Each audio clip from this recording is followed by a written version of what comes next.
Before I hand over to Laura, I just want to say a few words about the general landscape of illicit and unregistered firearms in this country. Gunpolicy.org is an organization sponsored by the UN, and it publishes yearly a study of gun ownership and the use and abuse of firearms all over the world. It's a very interesting resource and one I recommend for you to have a look at. Looking at the UK population is about 66 million people. Gunpolicy.org estimates that inside the UK, there are about 3,200,000 guns in private ownership. So that's excluding the police and the military. Of those 3,200,000 guns, about a third, about 1 million are unregistered, illegal to own. So in terms of just possession, that's about the size of the issue, the size of the problem, 1 million guns. Every year there are about 750 homicides. In a good year, the number may go down to about 600. In a bad year, well, the worst year this millennium was 2003, the year the congestion charge was introduced. In that year, there were 1,112 homicides. But on average, as I say, 750 homicides a year or thereabouts. Out of that total, the number of firearm-related homicides in any given year is pretty stable. And in every year, it's fewer than 100 homicides. In fact, in most years, it's significantly fewer. A number in the 20s, 30s, or 40s of homicides involving the use of a firearm is typical. By comparison, every year in the UK, the number of suicides with a firearm is higher than the number of homicides, slightly over 100 a year. And the number of accidental killings with a gun, very small, single figures year upon year. It's worth thinking a little about those numbers.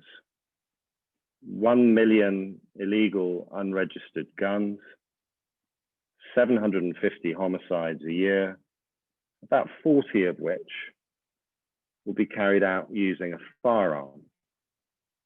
When, in the course of a search, police find a gun with ammunition, prosecution tends to charge a Section 16 offence, possessing a firearm with intent to endanger life. Why else would someone have an unregistered gun with ammunition? The prosecutor will say to the jury, if not to endanger life. I must have heard that said in trials half a dozen times. But in truth, how secure is that rhetoric in the face of those statistics? 1 million guns, 750 homicides a year, of which about 40 involve the use of firearms. You may want to go and take a look at gunpolicy.org to see the numbers broken down further for handguns, shotguns, and long guns. We'll see some analysis of the extent of gun smuggling in and out of the UK and lots of other issues surrounding guns broken down there.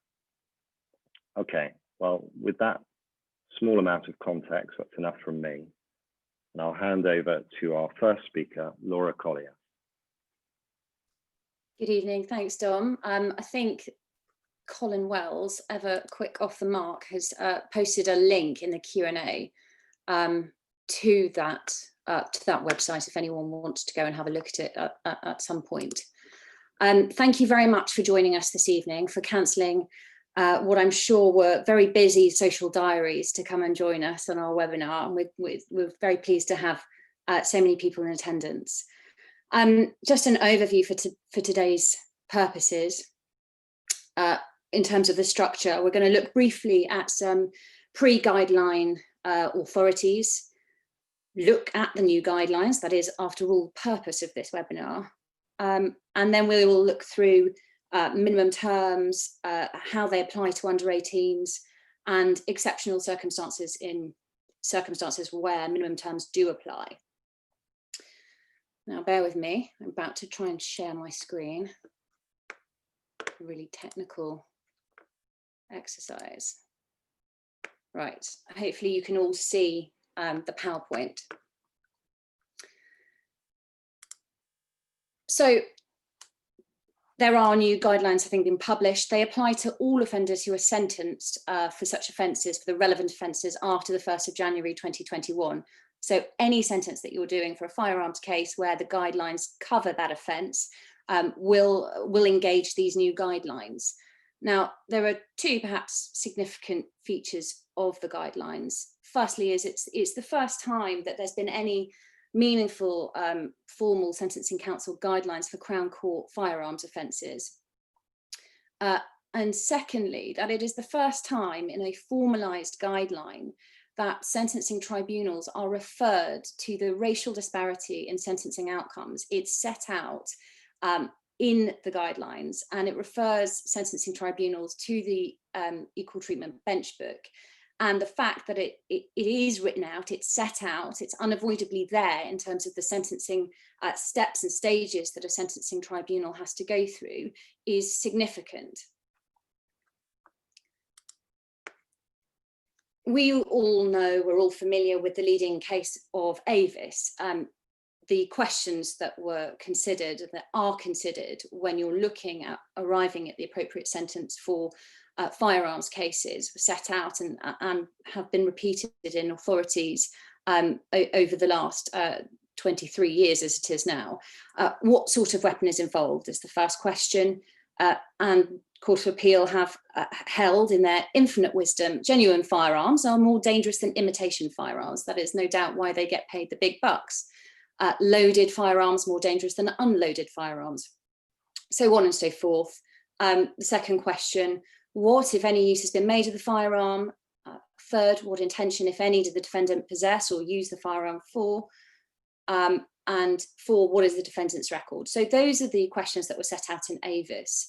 And the guidelines very much, when you have an opportunity to look at them, take those questions, expand upon them and build upon them. But they are, in essence, the framework still through which these guidelines apply. But of course, now it's all formalised in one place, which is of great assistance to practitioners trying to explain to defendants why they are looking at the quite often onerous sentences they are. Just looking at a couple of examples for specific offences.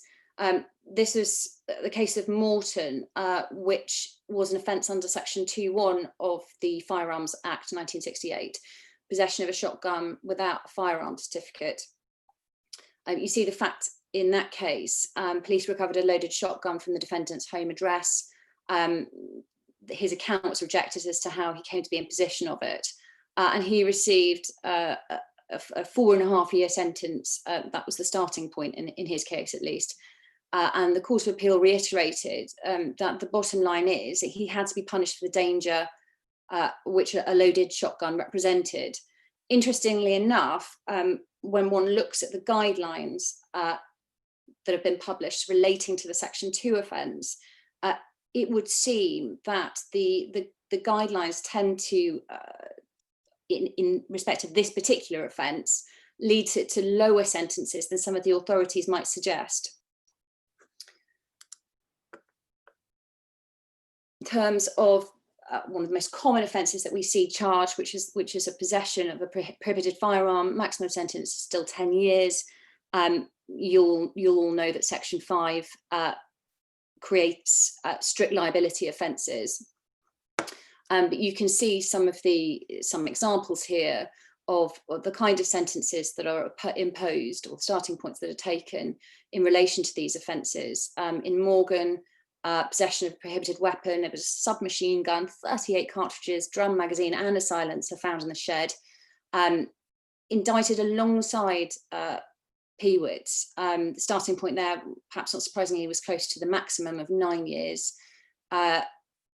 In Sufyan and Riaz, you can see it was a handgun and ammunition. A starting point of 8 years for a defendant of previous good character, and 7 years for the second defendant, Riaz, who was more likely convicted. And then case of Moran, conviction for possession of a machine gun and ammunition to match it, hidden in the defendant's kitchen. The judge found that the gun was linked to drug dealing, again, starting point of 8 years in that case. Looking briefly at the guidelines and comparing these cases to the steps that are set out in the new guidelines, really not much has changed in terms of the level that you're likely to find the sentence will be at since the publication of the guidelines, unlike with the Section 2 offence. Transfer, sale and of a prohibited weapon, maximum sentence of life. These sentences will continue under the new guidelines to be as onerous as the authorities suggest that they would be. And you can see in the Attorney General's reference, in the case of Blake, you've got a mother of 3 young children who conspired to transport firearm and ammunition, pump action shotgun and cartridges. She was found to be the custodian. Her co-defendant, interestingly enough, had also used or employed the assistance of another woman in relation to another firearm. And notwithstanding that, the starting point for a mother of 3 young children as a custodian in the process of transferring a prohibited weapon was still found to be 10 years. The guidelines really do uphold the Court of Appeal's finding in this case that a range of 8 to 12 years is likely to be appropriate on the facts. They are onerous sentences, and that is reflected in the new guidelines as well as in the authorities. Another case below of note is the case of Parish and Bedford. You'll note, if you spend any time looking at authorities in relation to firearms, that there are an obscene number of Attorney General's references. Defendants drove 5 revolvers, 322 live rounds of ammunition from Slough to London Bridge. All weapons were prohibited. You can see young defendants, but still significant custodial sentences of 11 and 12 years in terms of the starting point for acting as paid couriers in relation to firearms, prohibited weapons. Section 16, possession of a firearm with intent to endanger life, obviously maximum sentence of life imprisonment. Can see a case that involved in R and Segul, a case where there was a firearm was seized, a loaded firearm was seized. It had been used in relation to gang violence on 2 occasions, on one occasion just 4 days before. 24-year-old defendant with no relevant previous convictions, starting point of 15 years. Now, one thing that perhaps certainly strikes me as of note is that there's a real compression of the sentences at the top end when you're looking at a mother of 3 who is a custodian of a loaded weapon, and she's getting a starting point of 10 years. It's perhaps of note that you're only moving up slightly when there's an intent to endanger life, as is the case in this particular authority.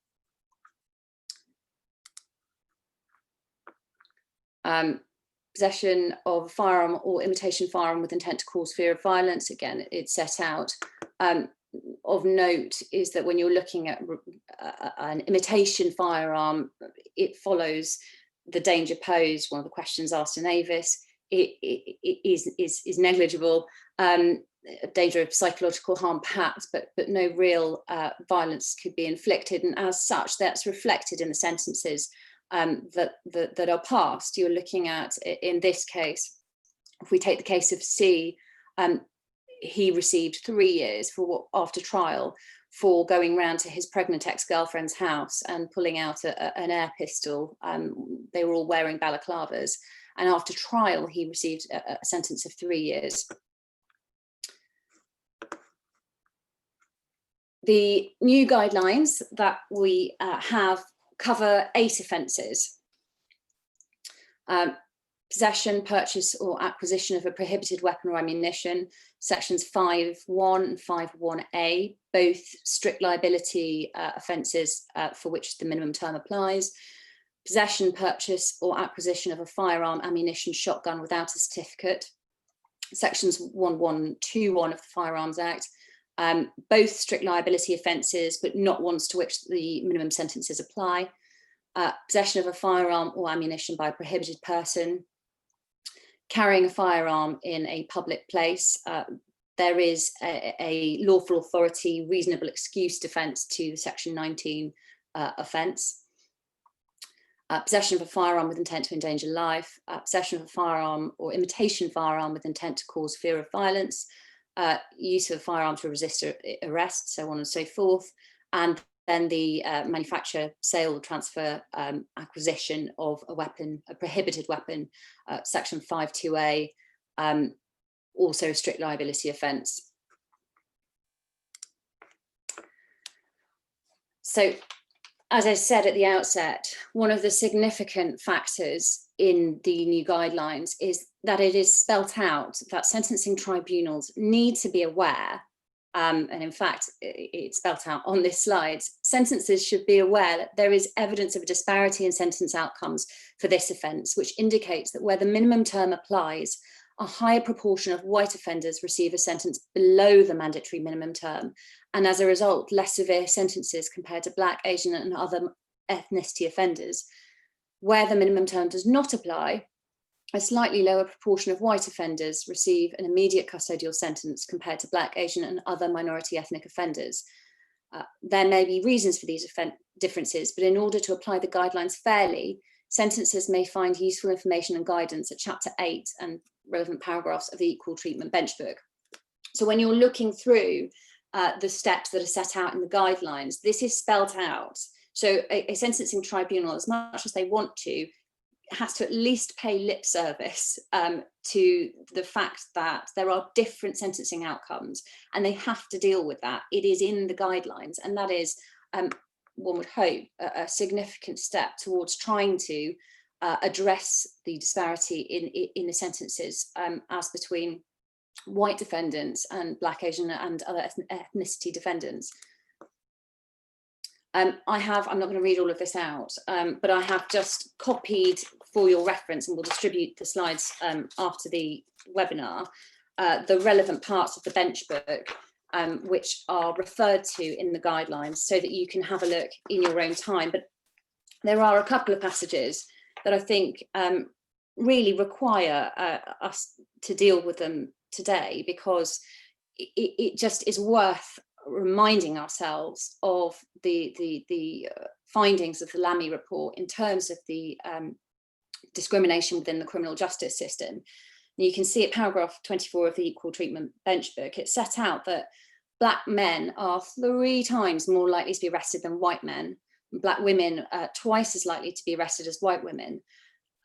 As if that weren't bad enough, the criminal justice system then adds a degree of notable disproportionality at subsequent stages, though it's noted not at the same degree as at the arrest stage. But it's just worth bearing in mind that those are the findings. This is the findings of Ministry of Justice research that fed into the Lamy review. Black and minority ethnic men and women were disproportionately more likely than their white counterparts to be committed for trial at the Crown Court. For Black young males, this was just under 60% more likely. And for Asian young males, it was just less than 2.5 times more likely. So you can see that we're not talking about the margins here. The degree to which there is discrimination, which is particularly applicable in certain types of offences, firearms and drugs cases particularly, the degree of discrimination is enormous, and it is important that sentencing tribunals have reference to these. And it may be that practitioners will want to spell out some of these paragraphs, just so that attention will be drawn to the enormous disparities.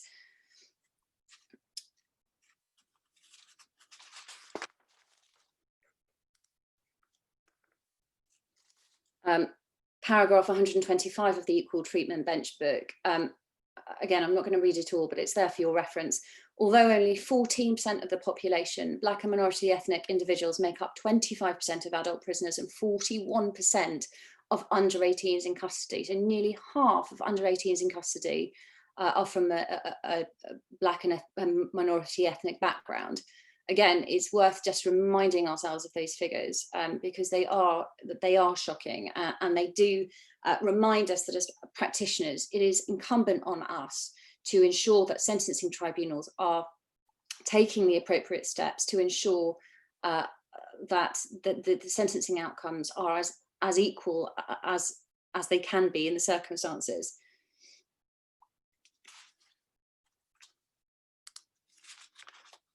I've continued there to just make sure that the full extract that's referred to in the guidelines is in this document, so that you have it as a point of reference.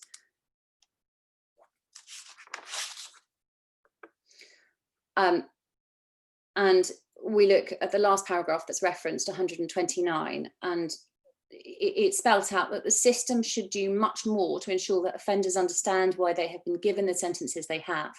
This includes clear explanation by judges in their sentencing remarks, bearing in mind that this is the only time the offender is given a full formal explanation for the sentence. And a new system is proposed whereby sentencing remarks are published in audio and written form.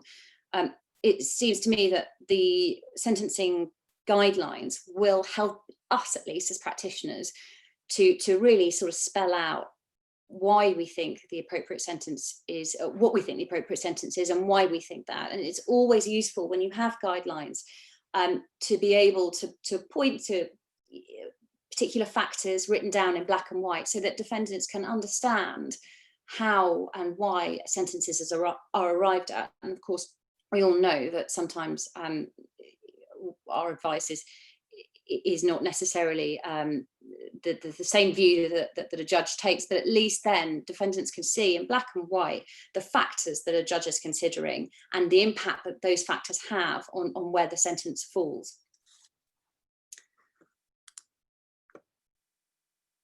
Right, so the guidelines all follow a similar structure. Familiar structure follows generally the pattern of the steps that we're used to seeing in other sentencing council guidelines. Step one is divided into three parts effectively. So you're looking first of all at culpability. And now there are two separate categories of culpability: culpability type of weapon and culpability other factors. This is probably the most difficult part of the least straightforward part of approaching these new guidelines, because you're looking, as I think you are with the fraud guidelines, at culpability in two different ways. I think it's harm in the fraud guidelines, but you're looking at trying to assess the culpability in relation to the type of weapon and balancing that against the culpability, the other factors that are identified. There is a chart which I'll just show. This is from the new guidelines. I hope you can all see that, which gives you some indication of it doesn't necessarily look straightforward on paper. But the reality is the starting point is to identify the type of weapon, whether it's a prohibited weapon, for example, presence of ammunition and the lethality of the weapon. And then you look at other factors. Is it being held, is it being possessed in relation to gang violence or drugs, a criminal purpose, for example, whether it was loaded and whether there was an intention to use it. So those are the factors that play into the two sort of streams of culpability. And what the process that then needs to be engaged upon is balancing those two culpabilities and then combining it with the harm. It will, I think, be a little bit clearer when you have the guidelines in front of you, but just to be aware that there is a balancing exercise when you're looking at culpability. It's not very straightforward in terms of the new guidelines. You're then looking at harm, the usual categories of harm that we're used to seeing in terms of sentencing for offences: serious injury, multiple injuries, fear of injury, fear of violence, distress. they're all set out, and it's very straightforward in terms of making an assessment of harm, in theory at least.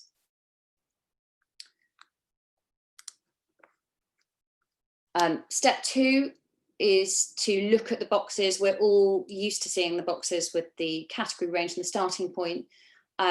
You identify the starting point and the category range. The tribunal is then encouraged to consider a racial disparity and hopefully act upon that.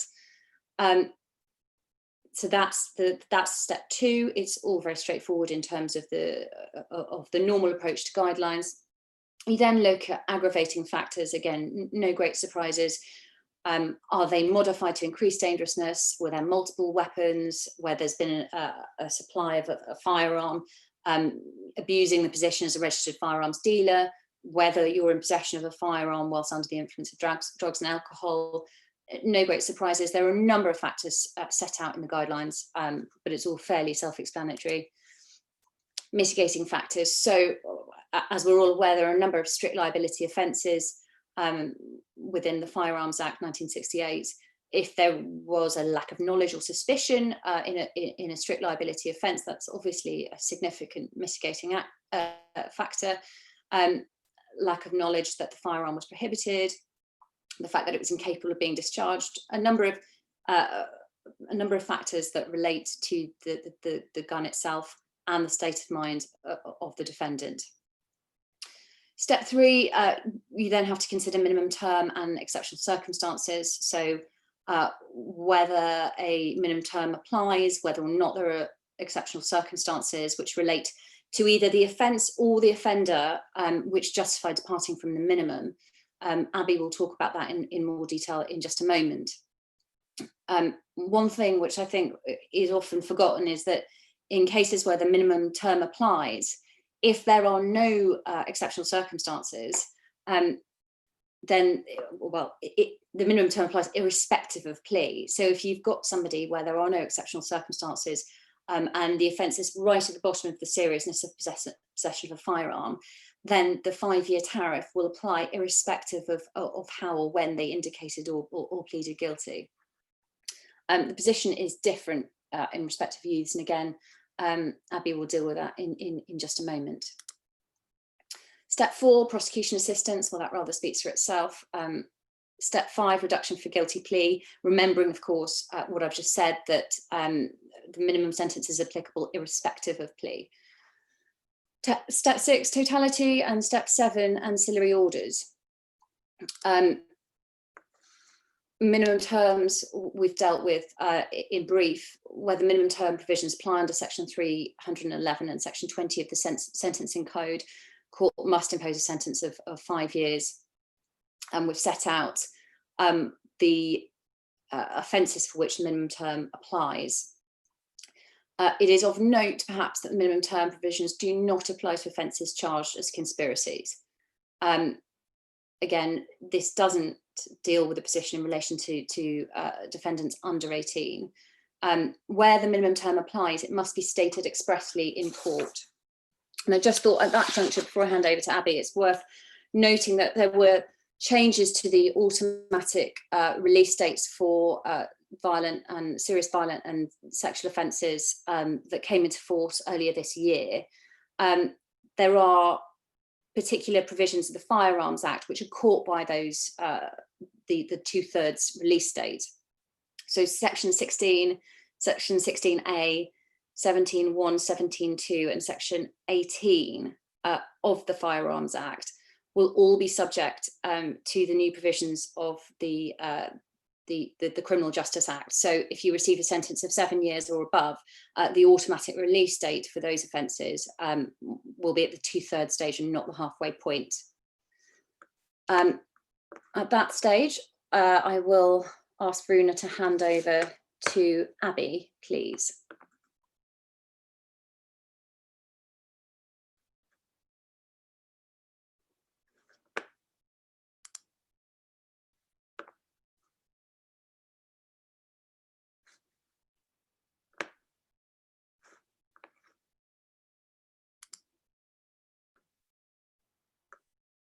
Nosy. Great. Okay, so I'm now the host. Hello, guys. So as Laura has set out, I'm going to pick up in terms of how the sentencing provisions apply to under 18s. I've seen Gareth's question about exceptional circumstances, which is the next topic that I'll move on to. So I think, Gareth, what I will say will hopefully cover the point that you've raised there. So I'll just share my screen and get to, yeah.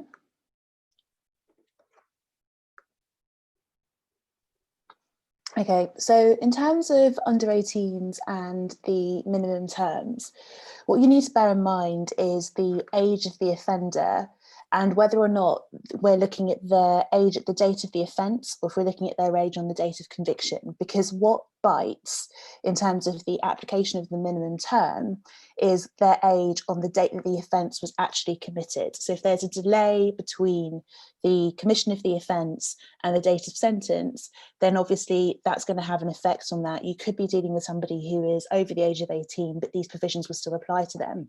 And it doesn't just stop at the mere fact that they are under the age of 18 on the date of commission of the offence. It's how far under the age of 18 they were as well, which will have an effect on the minimum term. If they're 16 or 17 when the offence was committed, the minimum term reduces to 3 years. And if they're younger than 16, then there's no minimum term that is applicable. And instead you proceed to sentence them as you would a youth in relation to the firearms matter. And we'll deal with the approach when we go to the next slide. But sentencing offenders who are under the age of 18 on the date of conviction, you're encouraged to look at the sentencing children and young people guideline, and in particular at the paragraphs 6.42, 6.49, which deal explicitly with custodial sentences. And I've put the text of those paragraphs into the next 2 slides, as you can see here. But the key paragraph Abby? Abby, I'm sorry to interrupt you, but I think there are some problems with the slides. I don't know they're not showing. They're not. Oh, 1 second. Let me try and see if I can do it a different way then. Pausing the share. Is that working? That's way better. Thank you very much. Okay, there we go. So I'll go back to the first slide so you guys can see the work there. So that's under 18's minimum terms. We've moved on to here, which are the paragraphs that relate to sentencing children and young people and the guidelines there. So these are the 2 slides that relate to those provisions. And the key paragraph within those guidelines, which I think will touch upon firearms offences the most, is 6.46, which is the approach that you should take when you are sentencing somebody who's under the age of 18, to whom the minimum term doesn't kick in, and what approach you ought to take to identify the correct sentence for them if they're facing a custodial sentence. So you should sentence broadly within the region of a half to 2/3 of the adult sentence for people who are aged 15 to 17, and then you increase that reduction for people who are under the age of 15. And it's a rough guide. It's not something that you apply mechanistically. And in most cases, when you're considering the reduction, you need to look at the emotional and developmental age and maturity of the child or the young person, because that is of at least equal importance as their chronological age. So a factor you may want to consider in relation to this, if you're dealing with a youth who's charged with a firearms offence, is to obtain a psychological report for them that deals with things like emotional development, that deals with their thinking, deals with their reasoning and their understanding of consequences of actions, because it could be good fodder for you to add to any submissions that they should have an increased reduction because of the fact that maybe their chronological age doesn't really reflect their real maturity. And given that you are looking at what are for youths quite lengthy custodial sentences, these can make all the difference in terms of the amount of time that they may end up behind bars as a result of their convictions for these matters. So it also highlights general points around welfare, around the need to take a holistic approach. The fact that obviously with children, the emphasis in sentencing is different to the emphasis that you see in adults. So you resort to custodial sentences only as a matter of last resort, that rehabilitation really is the focus of sentencing for young people. And so it can bolster an argument to move towards things like an intensive supervision order, a YRO, something that could be dealt with in the community rather than even edging towards a custodial sentence for them. But those are all set out there. They're guidelines that hopefully you're generally familiar with because they're not specific to firearms. Dealing specifically now with exceptional circumstances, so hopefully this will go towards Gareth's question, which was on the point made by Laura about a lack of exceptional circumstances, meaning that the minimum term is imposed even when the offence falls to the lower end. Is it your view that an arbitrary and disproportionate sentence is no longer one that would be viewed as an exceptional circumstance case? Well, actually, the guidelines don't change the approach to exceptional circumstances. The leading case prior to the guidelines was Raymond, which is a 2006 case, where the Lord Chief Justice basically gave a bullet pointed approach as to what we should be looking at when we're trying to establish exceptional circumstances. What these guidelines do, in effect, is just repeat those factors which were set out there. And so this concept of an arbitrary and disproportionate sentence, it still comes through in the font, in the typeface of these guidelines, it's still there. But what's easier is that you don't need to go to those cases, it's set out for you in the guidelines, so you can direct the judge to that. And it's almost a formulaic approach in that respect. But what you're looking at is, again, as before, you're looking at the particular circumstances of the offence, and you're looking at the circumstances of the offender, either of which can give rise to those exceptional circumstances. And again, if there's a dispute over those factual circumstances as before, you go towards a Newton hearing. And so the principles are, again, arbitrary, disproportionate sentence. So we see those words borne out in the guidelines as they were in the previous case law. There's emphasis on the idea that the circumstances have to truly be exceptional because of the emphasis that's placed on deterrent sentencing within this area, and that it could be either a single striking factor or it could be the collective impact of all of the relevant circumstances that build exceptional circumstances in your client's case. So it then does highlight that simply having some culpability, simply having mitigation, simply entering a guilty plea are not factors that on their own would be regarded as exceptional. I think that's a concept that most of us are familiar with. But when you do find exceptional circumstances, you can either impose a shorter custodial sentence or you can even move towards imposing an alternative sentence. I think it's good to see that written down in the guidelines, because I think sometimes judges are very reticent to move from the idea that you can impose a 5-year minimum sentence or 3-year minimum sentence if you're dealing with somebody who's 16 or 17, to going outside of that and imposing potentially a community order. So there is space to move between the type of sentence as well, once you have exceptional circumstances found, and having that written down in the guidelines can be useful, although I think it is a point that we're probably aware of. As Laura has said previously, the clarity that the guidelines provide and the lack of requirement to jump between different cases to find different sources should hopefully make it much easier to make submissions around these points and much more straightforward to make submissions around these points. So what do these exceptional circumstances actually look like in practice?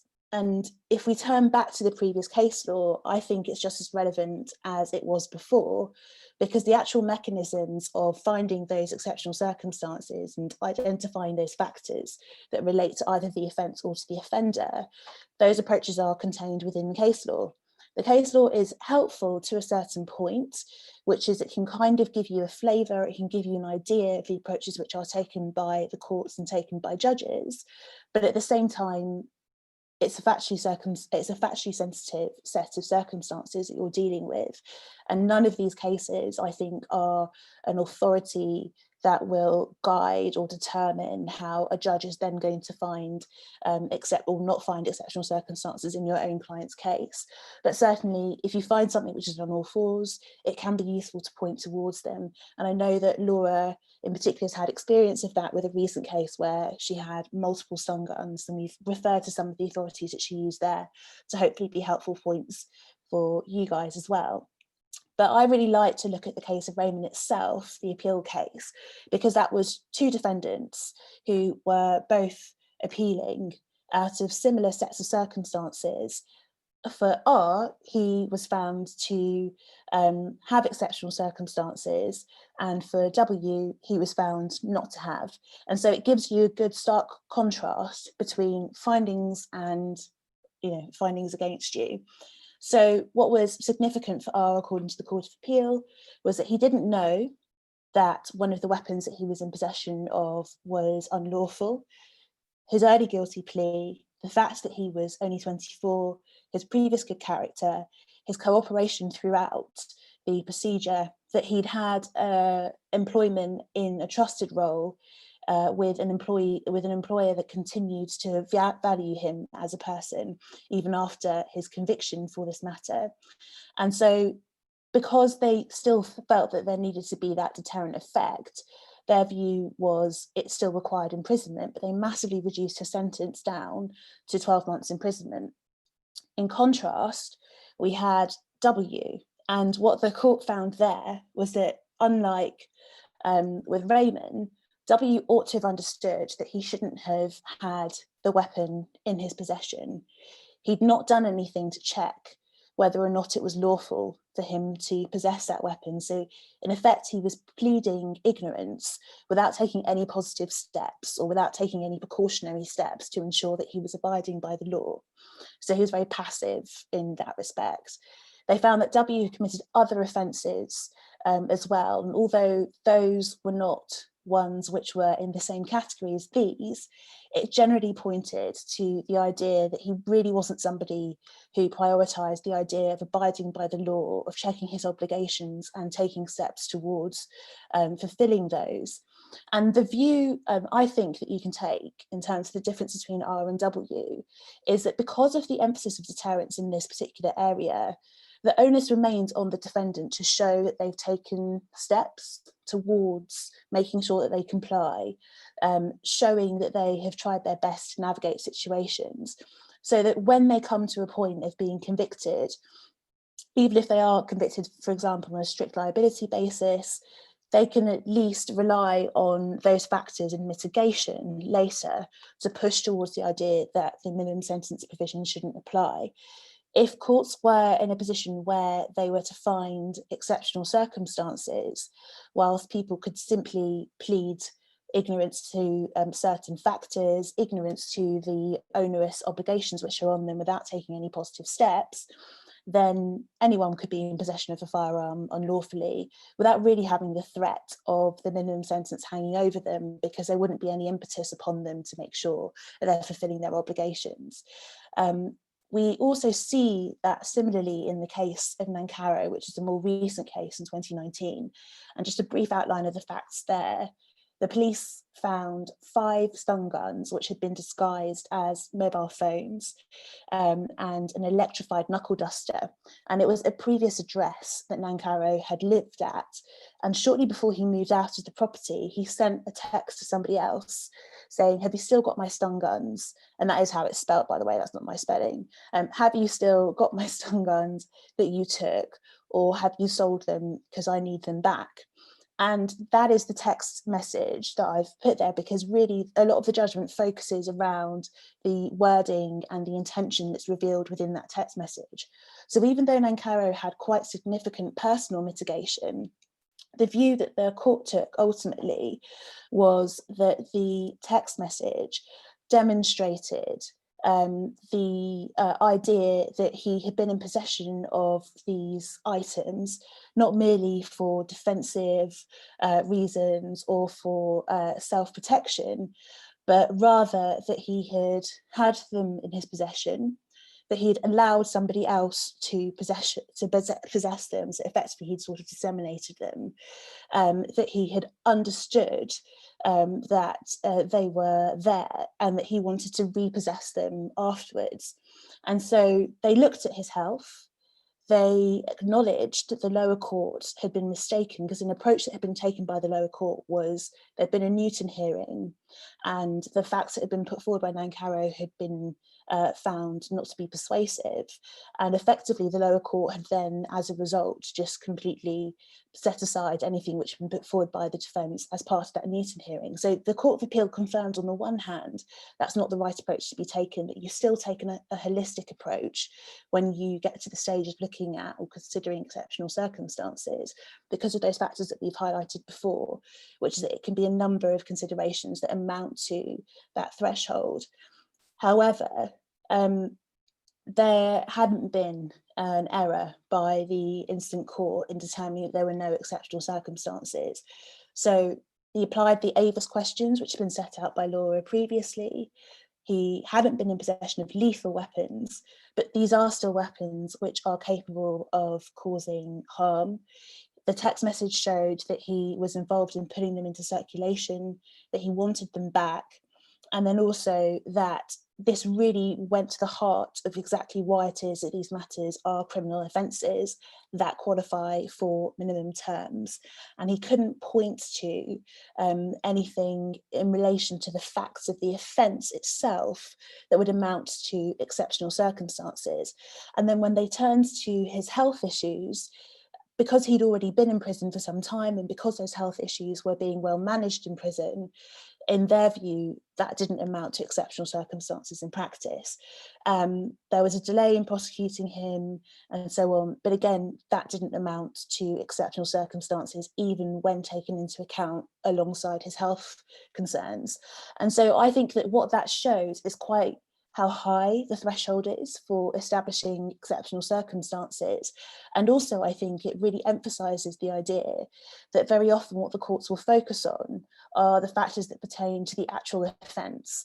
So the more concerning the factors that relate to the offence, the much more onus is placed on the requirement to demonstrate that the factors that pertain to the offender before they can become persuasive enough to trigger the finding of exceptional circumstances.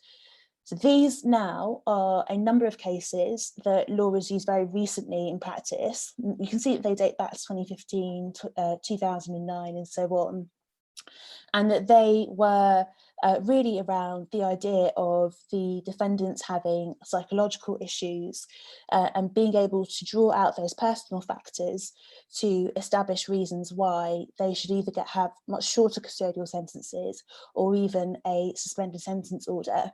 And then a good case, I think, is the case of Morgan, which goes really to the state of mind of the defendant and their understanding to push for the exceptional circumstances to be found. And in that particular case, the serviceman there didn't believe that his pistol worked until the day before he was arrested. So although he was still convicted of the matter, that did massively reduce his sentence. Interesting, though, that he still received an immediate sentence rather than a suspended sentence, even though there was legitimately only one day in which he would have understood that he had a working weapon there. So it still demonstrates, I think, just how much deterrence is a key factor in sentencing for these types of cases. Then remember that you have ancillary orders, which are always going to be considered in cases like these. You've got serious crime prevention orders, which are likely to be introduced, especially if you have elements around violence, gang affiliation, and so on that will come into it. And just on that point, I think really that it's at this stage, when you're looking at ancillary orders and when you're looking at factors such as dangerousness that will also come up, that the racial disparity points that Laura has highlighted previously really can come into play. The factors that lead to racial disparity are very often the way in which people are categorised. So the push towards instantly labelling somebody as a gang member, being much more likely to be on the gang matrix or gang matrix adjacent if you are Black in particular, if you're minority ethnic and non-white, second. And so when you come across those factors, those are the submissions that can really help, I think, in terms of preventing that labelling of your client so that they're effectively punished twice for one offence in a way that a white counterpart potentially wouldn't be. You've also got the forfeiture and destruction of firearms, cancellation of certificates, and so on that come into the decisions. And I would say get familiar with Section 52 of the Firearms Act. It doesn't follow automatically that because somebody has been convicted of a firearms offence, that their firearm and ammunition ought to be destroyed. There are factors that can be drawn out when you look at those provisions in the legislation for you to make arguments around it. So, but I mean, in general, if it's somebody who has possession of a firearm for use of a further offence, you're not really going to get anywhere with arguing that the the item shouldn't be destroyed. Move on. So, final slide is what does this all mean, and how really would you prepare for cases that deal with these types of areas? So the first thing is to really consider experts. I think through the points that Laura and I have both highlighted, it's quite clear that the role of the expert is quite central in firearms cases. You'd want an expert to be instructed to have a look at any weapon, because pointers such as lethality, how it works, even when you're making submissions about whether or not your client would have understood that it was a working weapon, for example, an expert would be very useful in showing that maybe the level of expertise or the level of understanding that somebody would need to have around a firearm would need to be quite high in terms of their level of knowledge before understanding that what they're operating, what they have in their possession is in fact an operating weapon. You want to look also potentially at experts who can consider things like maturity, thinking skills and so on for your clients, in particular if they're youths, but also just in general with adult offenders, because if they are facing a minimum term, those can add fodder to the representations that you're going to make in terms of exceptional circumstances. So my tip would be to go back to the AVIS questions that we've highlighted in slide 3 and consider whether an expert report can bolster any of those factors, so that when you then come to mitigation, and not just when it comes to determining guilt or innocence, but when it also comes to mitigation, you have that to bolster the submissions that you're going to make, and can hopefully also use that to avoid needing to resort to a Newton hearing in those circumstances. It can be persuasive in making representations to the prosecution. You'd also want to consider whether those reports can also assist, so in particular we're dealing with expert reports in relation to actual weapons, whether those reports can assist in bolstering plea offers to lesser offences, and then focus really as well on the personal circumstances of your client, because of the emphasis that's placed in terms of minimum sentences, in terms of maturity, in terms of just general mitigation and culpability, that double reference to culpability that we have in these guidelines, then having a real understanding of a proper picture of your client's personal circumstances means that there are submissions which could be quite key in the mitigation that you're going to make, that can make a significant difference to either the length of time that your client spends in custody or whether they end up in custody at all. So I'll stop my sharing now. And Laura, don't know if you want to jump in there, but in terms of the tips, I know that you've done that case very recently, which I think went on for a while, and maybe there's some tips that you could share in terms of the approaches that you took or experts that you used, and when you were able to instruct them and get to certain points.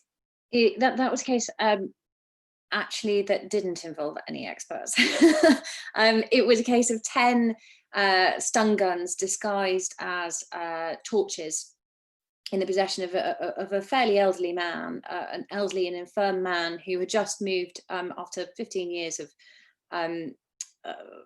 being in kind of precarious living accommodation into accommodation that had been tailor-made for his particular disabilities. He'd been the subject of a lot of antisocial behaviour in his area.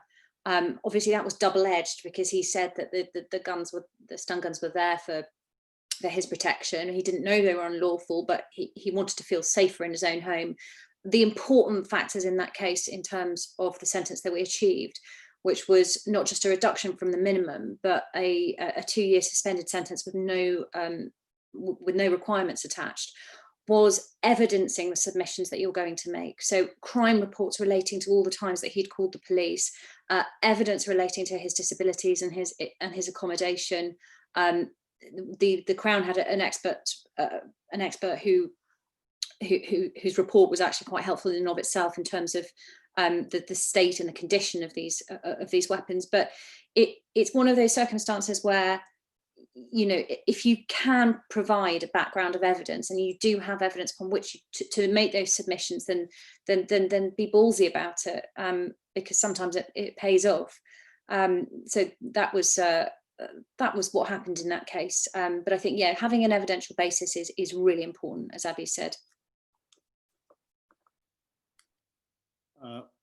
Well, that's about as good a survey and navigation of the new sentencing guidelines as I think you could all have hoped for. And thank you so much, Laura and Abby, for both of those presentations.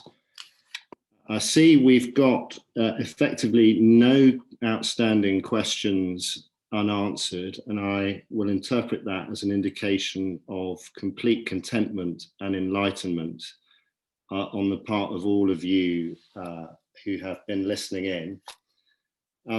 Obviously some really significant elements of the new guidelines, which will have wider applicability than just in firearms offences, are the reference to the Lamy Review and what is said about it in the bench book.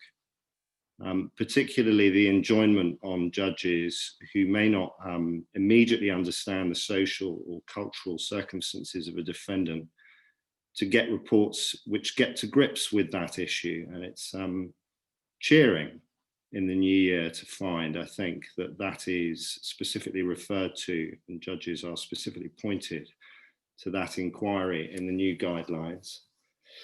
Thank you everyone for coming, and look out please for the series of webinars that will come out during the new year from 25 Bedford Road, and I'll just wish you a happy, productive and especially healthy new year. Thank you everybody for coming.